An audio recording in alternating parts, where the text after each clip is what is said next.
নমস্কার বন্ধুরা, দীপার রান্নাঘরে তোমাদেরকে অনেক অনেক স্বাগত। তো দেখো, আজকে আবারও আমি নিয়ে এলাম ফুচকা। তো এর আগে একটা ফুচকা শেয়ার করেছিলাম, আজকে আবারও নিয়ে এলাম একটা ফুচকা। তো এখানে আমি ফুচকাগুলো প্রথমে ভেজে নিচ্ছি। আর তোমাদেরকে বলে রাখি, এই ফুচকাগুলো কিন্তু আমি দোকান থেকে কিনে এনেছি। তো দোকান থেকে কিনে আনার পরে এটাকে আমি বাড়িতে ভেজে নিচ্ছি। আর দেখতেই পাচ্ছ, ফুচকাগুলো গরম তেলে দেওয়ার সাথে সাথে কিন্তু খুব সুন্দর করে বড় বড়ভাবে গোল গোলভাবে ফুলে উঠেছে।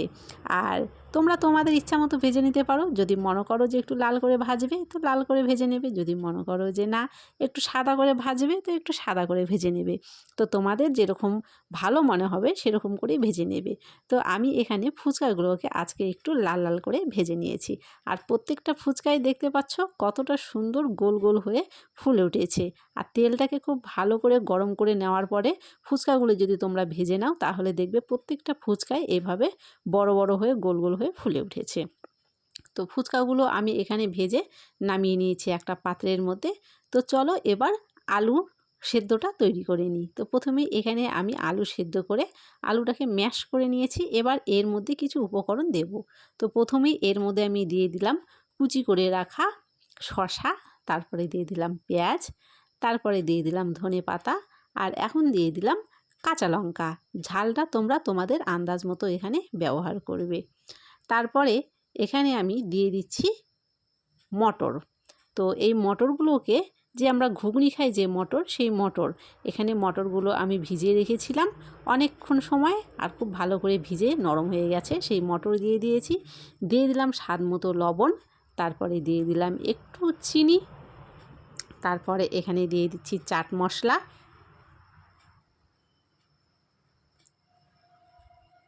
তারপরে দিয়ে দিলাম লাল লঙ্কার গুঁড়ো। আবারও বলছি, ঝালটা কিন্তু তোমরা তোমাদের স্বাদ অনুযায়ী ব্যবহার করবে। তারপরে এখানে আমি দিয়ে দিচ্ছি চানাচুর। তো তোমরা চানাচুরের বদলে ঝুরি এখানে ব্যবহার করতে পারো, ঝুরি ভাজা। তারপরে দিয়ে দিলাম আমি একটু পাস্তা মশলা। তারপরে এখানে দিয়ে দিচ্ছি অর্ধেক লেবুর রস।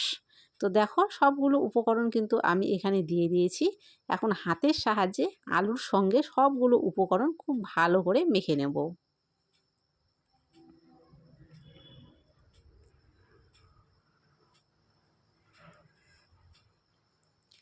আজকের এই ফুচকার রেসিপিটা খেতে কিন্তু খুবই সুস্বাদু হয়েছিল। তোমরা এইভাবে বাড়িতে অবশ্যই করে দেখো, তোমাদের অবশ্যই খেতে ভালো লাগবে।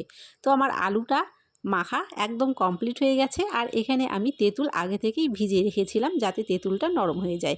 তারপরে যে তেঁতুলের কাতটা আছে সেটা আমি এভাবে হাত দিয়ে চেপে চেপে বের করে নিলাম। আর তেঁতুলের যে বীজগুলো ছিল সেগুলোকে আমি উঠিয়ে নিলাম। এখন এর মধ্যে আমি পরিমাণ মতো জল দিয়ে দিচ্ছি। তারপরে এখানেও আমি কিছু উপকরণ মেশাচ্ছি। তো এখানে দিয়ে দিয়েছি আমি লবণ, তারপরে দিলাম চিনি, তারপরে দিলাম লঙ্কার গুঁড়ো। তো তোমরা যেরকম ঝাল খাবে সেইভাবে লঙ্কার গুঁড়োটা এতে মিশিয়ে নেবে। তারপরে এখানে দিয়ে দিচ্ছি একটু চাট মশলা, তারপরে দিয়ে দিলাম ধনে পাতা,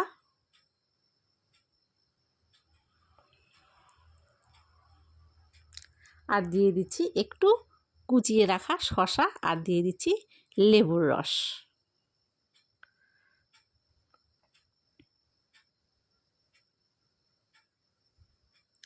এবারে চামচের সাহায্যে জলটাকে খুব ভালো করে মিশিয়ে নিচ্ছি।